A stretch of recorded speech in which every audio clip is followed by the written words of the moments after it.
ASEAN Dailies. First and the foremost news from Southeast Asia. Hello, welcome to Duran ASEAN, the voice of discovery and sharing. I'm your host Arlene Tan, and today on Friday, 4th of March 2016, we will bring you the latest politics and current affairs news from Southeast Asia.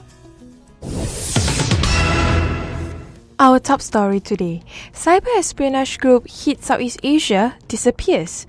From 2009 up to 2015, a single group of people have successfully hacked into computers of various government agencies in Southeast Asia and steal data without being caught.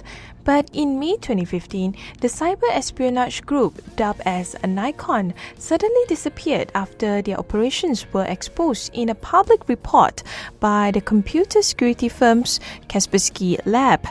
Kurt Baumgartner, Kaspersky principal security researcher, investigated and co-wrote the report that exposed the workings of the Nikon cyber espionage group, and he was able to track the group's activities until it retreated back into the shadows. The group collected data and intellectual property from government agencies who have information related to geopolitical issues through spear phishing attacks. Spear phishing is an email that appears to be from an individual or business that you know, but it isn't. It is from the criminal hackers who would probably want your credit card and bank account numbers, password, and the financial information on your PC. Baumgartner noted that there are Chinese-speaking artifacts in the malware left by those who developed the hacking tools, which caused concern that the attack may come from the higher up in the Chinese government against countries nearby the South China Sea. China has always denied accusations that it uses the internet to spy on governments, organizations, and companies. Asia accounts for nearly half of the global total of internet users, according to November 2015 figures from internetworldstats.com. Across Southeast Asia, unfortunately, cybersecurity is seen as very fragmented. Vicente Diaz, Kaspersky security research analyst, said that different countries have very different levels of security awareness and implementations of best security practices. Most of the time, countries are not well prepared or even equipped with such cyber attacks. Let's move on to the next news. The piece of wreckage found on the coast of Mozambique recently by an American tourist, Blaine Gibson, may have belonged to the MH370. Mozambique is about 2,100 kilometers west of Reunion Island, with a large island of Madagascar between them. Gibson said that it never occurred to him that he would find something like this. And he doesn't know that if the MH370 or another plane that it belonged to. But whatever it is, it raises awareness that people need to look for stuff on the beach. He has involved in the search for the missing plane as a private citizen. It's nothing unusual for private people and companies to get involved in the searches for missing plane, especially when the search has gone on for a long time. He told CNN that his heart was pounding when Gibson first saw the wreckage, but expressed caution. Thus far, the U.S. official has confirmed that the debris is apparently from a Boeing 777, like the missing MH370 airliner.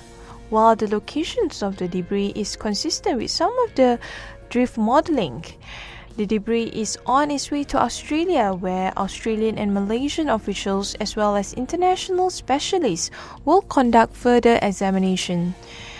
The part is believed to measure 35 inches by 22 inches. The wreckage is a piece of horizontal stabilizer skin. The horizontal stabilizer is part of the aircraft's tail that is horizontal as the plane flies. An aviation source said that there was no record of Boeing 777 missing other than Malaysian airline flight 370, which disappeared on March 8, 2014 with 239 passengers on board. On another news, When the AEC is fully realized, a new middle class is expected to arise in Malaysia. This is based on the statement by HSBC.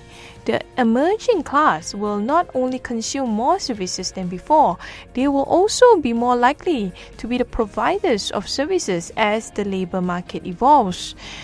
HSBC Bank Malaysia CEO Mukhtar Hussain said that Malaysia has immense potential to become a key gateway to ASEAN, and over the years, it has enhanced the connectivity and trade with the world's leading economies, including China.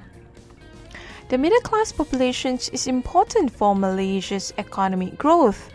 And according to Mukhtar, that job-producing goods such as cars and clothes would be replaced by new industries like computer and tourism in the future.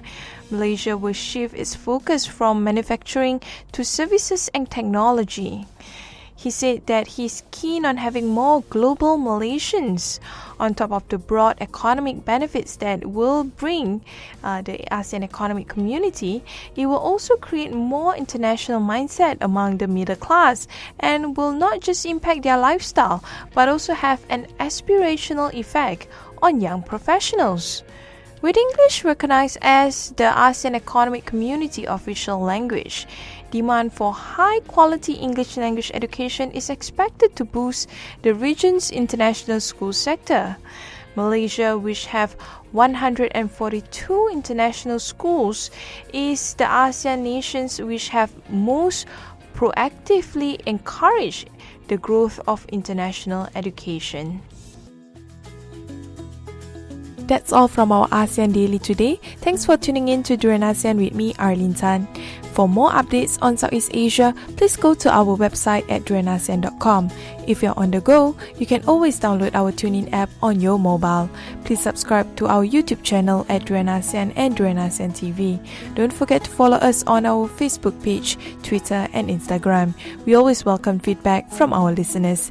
Stay tuned with ASEAN Daily, Monday to Friday, same time at 12 to 1 p.m. on GMT Plus 8. Duran ASEAN, the voice of discovery and sharing. You're now listening to Durian ASEAN, the voice of discovery and sharing.